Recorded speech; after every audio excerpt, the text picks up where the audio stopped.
made by me, I would like to withdraw it. And I request the words to be expunged from the. देश की सियासत में धर्म का angle लाकर विपक्ष एक बार फिर से सुर्खियों में आ गया है। दरअसल असेंबली इलेक्शन में बीजेपी की दमदार जीत और विपक्ष की करारी शिकस्त के बाद विपक्ष की ओर से विवादित बयानों का सिलसिला जारी है। तो वहीं विपक्ष सनातन धर्म को लेकर एक बार फिर बीजेपी को टारगेट करता हुआ दिखा।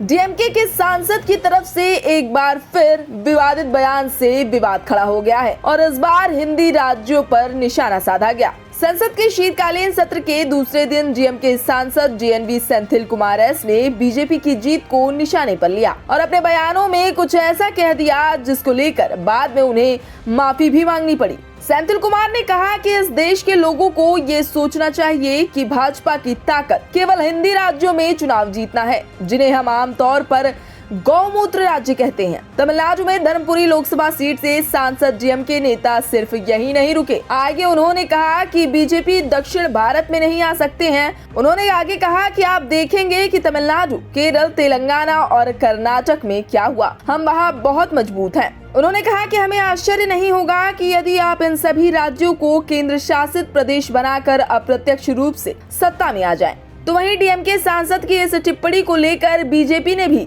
तीखी प्रतिक्रिया दी है। गौरतलब है कि लोकसभा की कार्रवाई से सेंथिल कुमार का ये बयान अब हटा दिया गया है। तो वहीं केंद्रीय मंत्री अनुराग ठाकुर ने कांग्रेस पर हमला किया और दावा किया कि पार्टी और उसके शीर्ष नेता उत्तर दक्षिण विभाजन का समर्थन कर रहे हैं। उन्होंने आगे दावा किया कि कांग्रेस देश की संस्कृति को मिटाने की साजिश कर रही है और सनातन धर्म के प्रति उनकी नफरत स्पष्ट हो रही है। अपनी करारी हार के बाद गाली गलौज पर उतर आया है और इनकी सोच अब स्पष्ट नजर आती है। ईवीएम पर तो ठीकरा फोड़ते ही हैं, अब कारण उससे भी आगे बढ़ने शुरू हो गए हैं। भारत की संस्कृति, भारत की अस्मिता, भारत की पहचान को मिटाने का एक सुनियोजित षड्यंत्र रचा जा रहा है।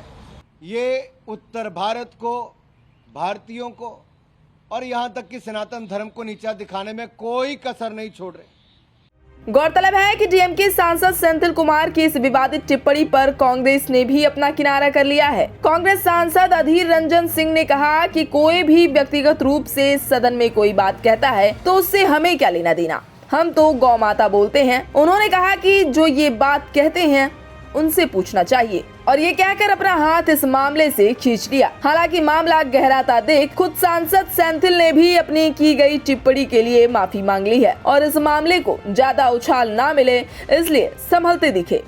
देखिए वो अपनी बात है, मैं इस बारे गौ माता को हम सब अपने श्रद्धा करते हैं, इस बात से हमारे कोई लेना देना नहीं है।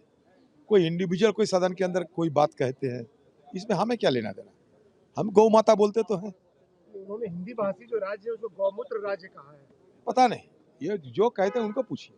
बहरहाल विपक्ष अपनी चुनावी हार के असल कारणों की समीक्षा करने की जगह कभी ईवीएम पर चुनावी हार का ठीकरा फोड़ता है तो कभी ऐसे धार्मिक और सनातन विरोधी विवादित टिप्पणी और अपने तड़कते भड़कते बयानों से सियासत में भूचाल लाता रहता है। तो अब देखना यह होगा कि बीजेपी के इस कड़े विरोध पर विपक्ष का और क्या रिएक्शन सामने आता है। ब्यूरो रिपोर्ट, इंडिया पब्लिक खबर। तो फिलहाल के लिए इस खास खबर में अभी के लिए बस इतना ही। ये पूरी खबर आपको कैसी लगी और इस पर आपका क्या कहना है, हमें अपनी राय कमेंट बॉक्स में जरूर बताएं और देश प्रदेश और दुनिया की तमाम खबरों से लगातार रहने के लिए प्लीज सब्सक्राइब करें हमारा चैनल इंडिया पब्लिक खबर और बेल आइकन को दबाना बिल्कुल ना भूलें।